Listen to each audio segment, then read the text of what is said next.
the right way, there will be no trouble from them.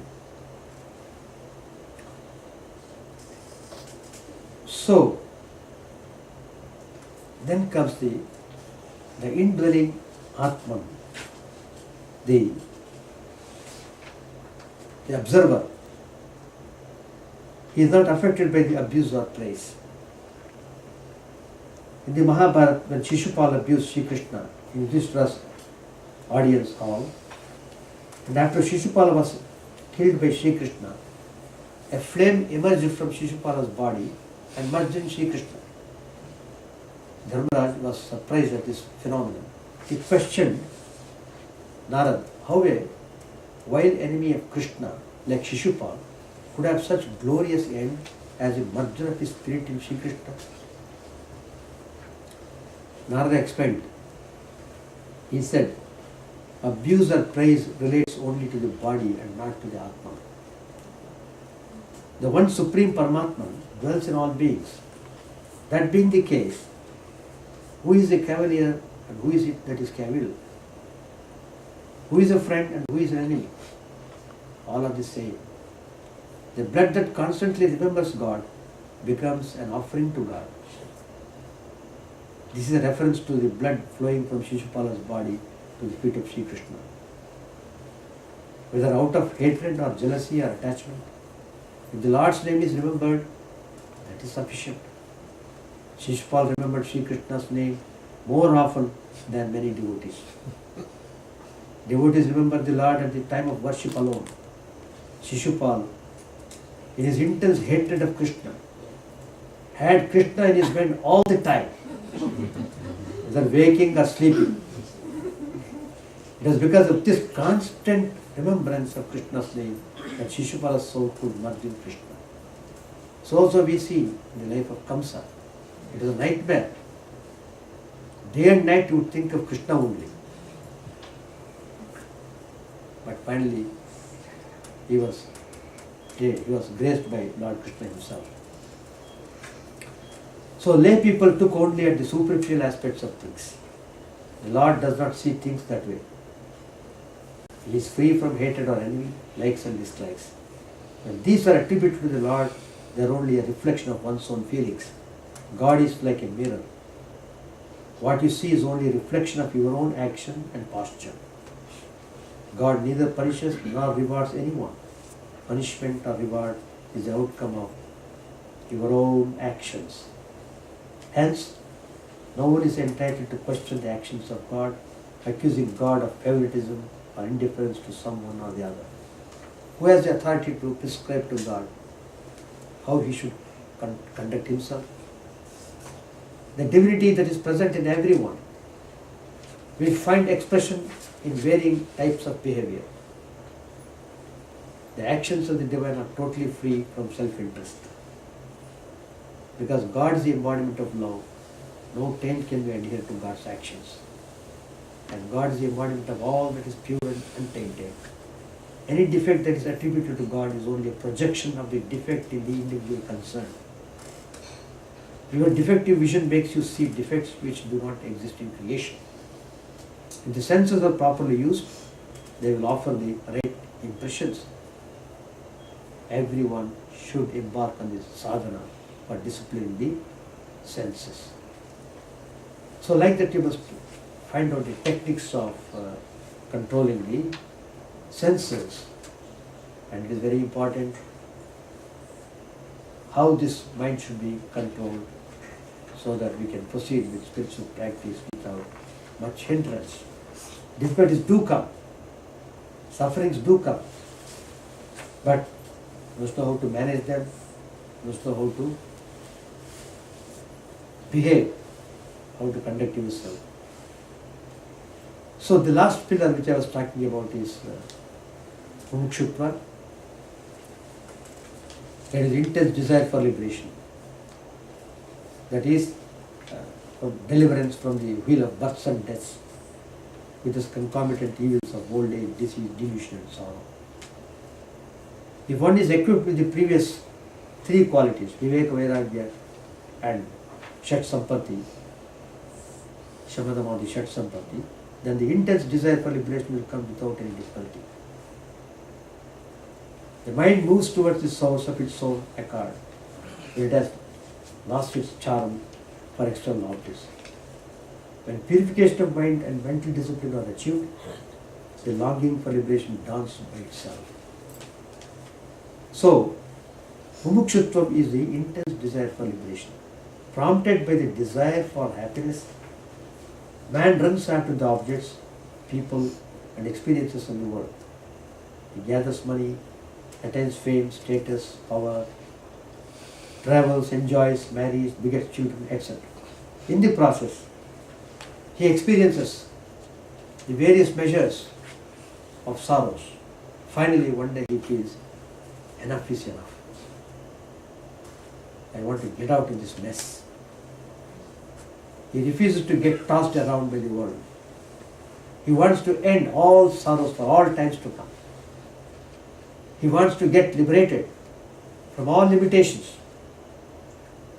This desire is called mumukshutva. Most of us do not even know that we are bound. One with strong mumukshutva reaches the goal. All other qualities also easily accrue to him.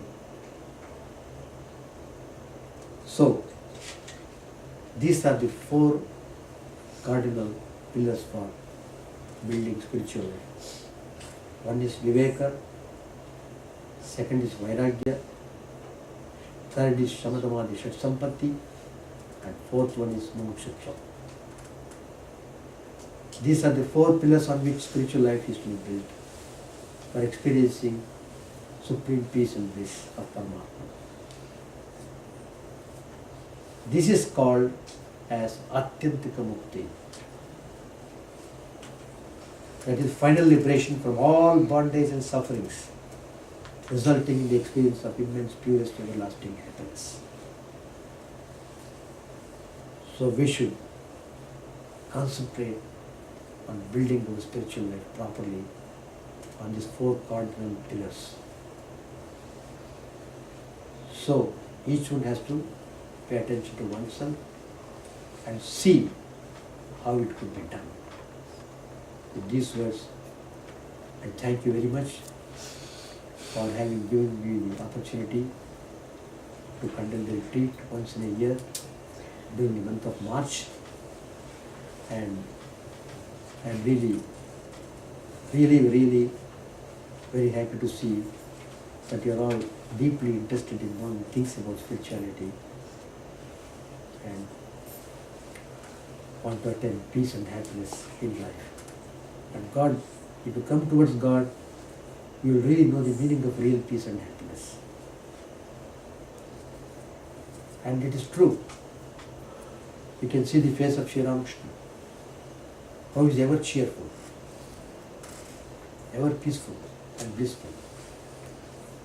That is the characteristics of realization. So I pray Sri Ramakrishna, Holy Mother, and Swami to bestow upon all of us peace and happiness in our life.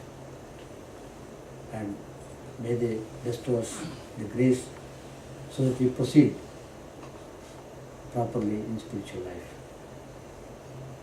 With these words I conclude my talk, and one announcement I would like to make to all of you so that you become aware of what activity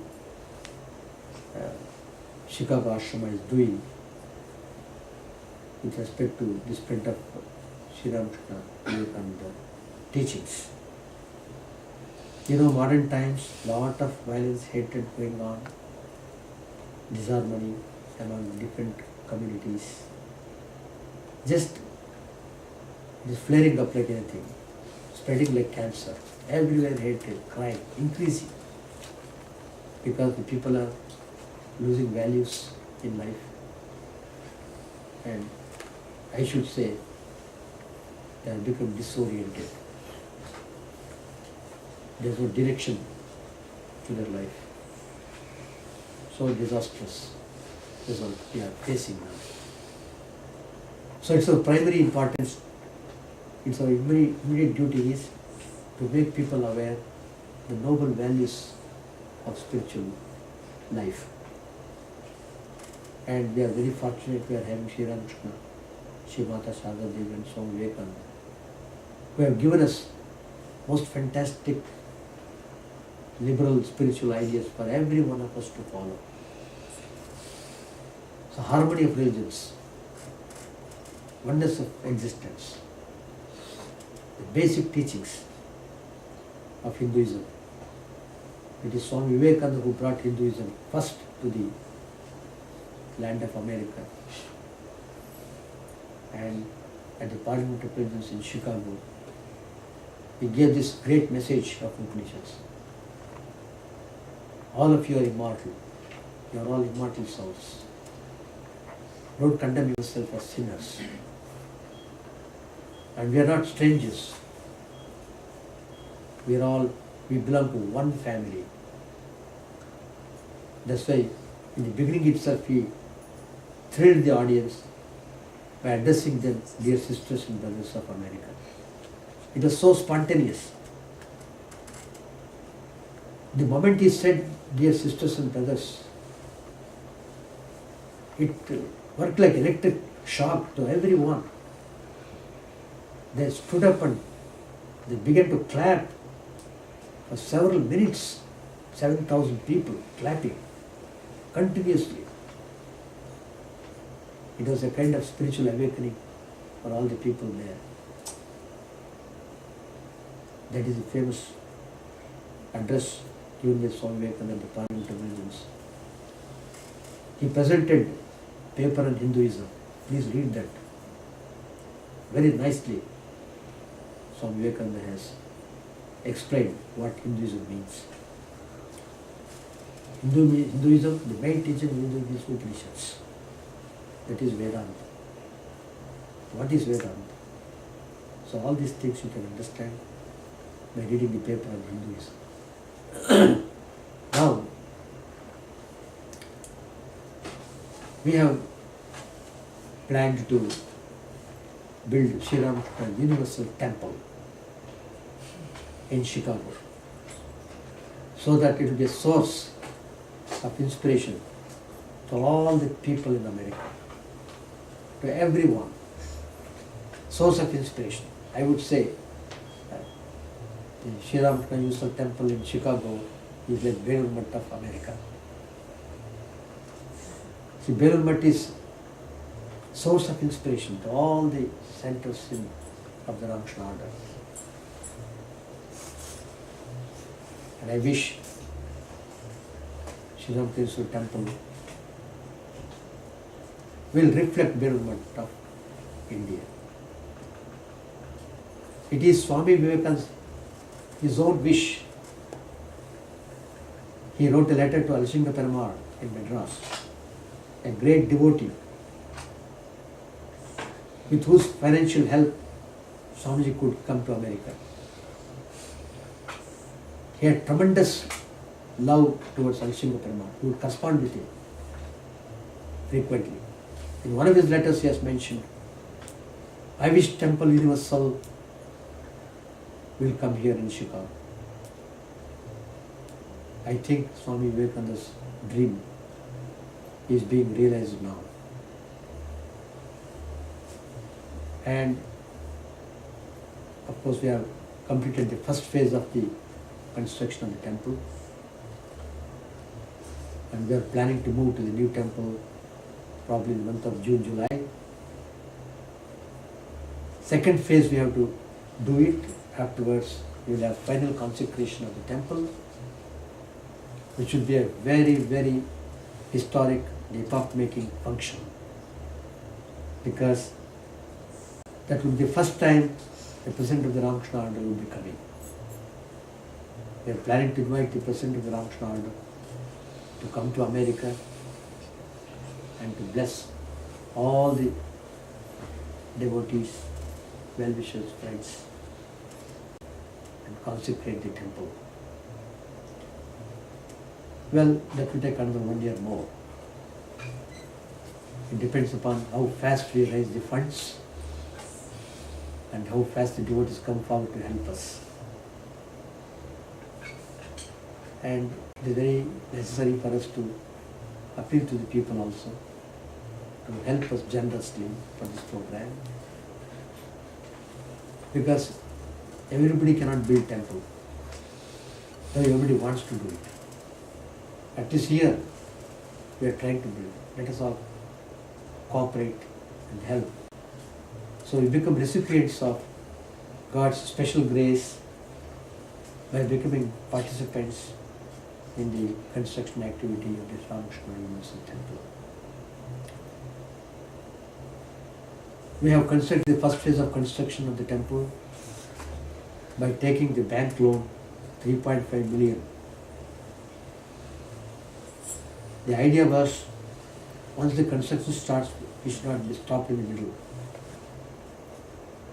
So we prayed to God, prayed to Sri Ramakrishna Holy Mother, and took the loan.